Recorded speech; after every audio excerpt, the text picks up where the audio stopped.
Hey friends, Pastor Bill Walden here with Build Up the Church. This is a devotional word for April 22nd, 2024.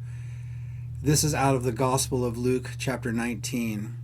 We see Jesus here as he is approaching Jerusalem, making preparations for what has been called the triumphal entry, where he presents himself to the nation of Israel riding on the back of a colt, the foal of a donkey.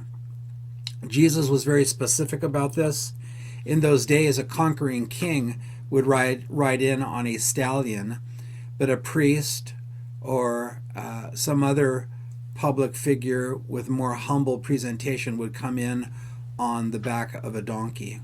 And so Jesus here has made those arrangements apparently ahead of time, and we pick up the story as he is instructing his disciples about how to obtain this donkey for him. Luke 19, verse 28. When he had said this, he went on ahead, going up to Jerusalem. You always go up to Jerusalem. Jerusalem was an elevated temple mount, and so the Bible always talks about going up to Jerusalem. And it came to pass, when he drew near to Bethphage and Bethany at the mountain called Olivet, that he sent two of his disciples. So he's just one mountain ridge away from entering into Jerusalem. From the Mount of Olives, you can look across the Kidron Valley. The Mount of Olives is located to the east of Jerusalem. You can, from that vantage point, look across the Kidron Valley, past the Garden of Gethsemane, up to the other ridge to see the Temple Mount. And he sent two of his disciples, saying, Go into the village opposite you, where as you enter you will find a colt tied, on which no one has ever sat. Loose it and bring it here. So this was apparently a planned event that Jesus wanted to present himself in a particular way in order to fulfill prophecy. Old Testament prophets had predicted that the Messiah would come riding on the colt of a donkey.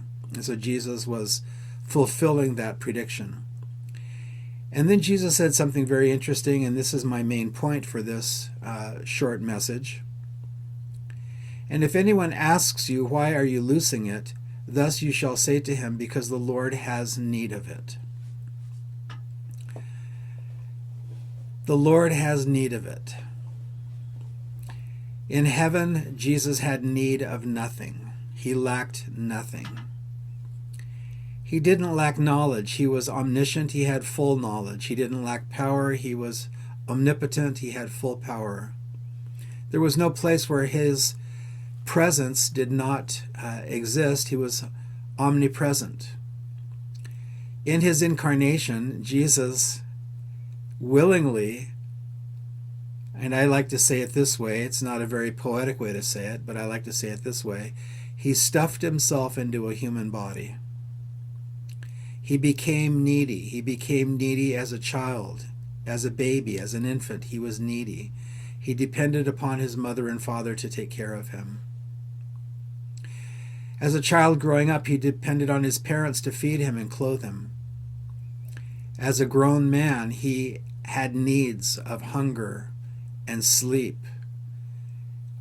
and help and friendship and companionship and all of these things. And as he's presenting himself and getting ready to present himself as the Messiah of Israel, he's yet needy once again. It is just an amazing thing. And I believe it's an impossible thing to measure the great step down that Jesus took from the glory of heaven, where he was fully understood by the angelic realm, where they worshiped him, they praised his name.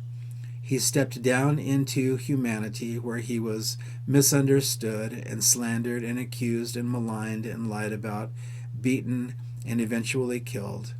That Jesus put himself in the place of being needy. Jesus learned how to be needy.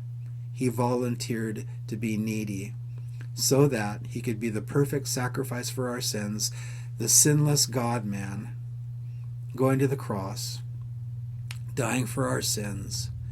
And also, as he made himself needy, when we are needy, we can go to him and say, Lord, I'm in need. And he says, I know how you feel. I'm here to help you.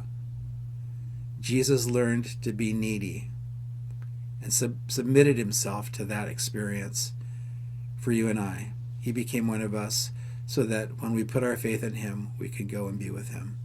Some thoughts for you. Thanks for watching.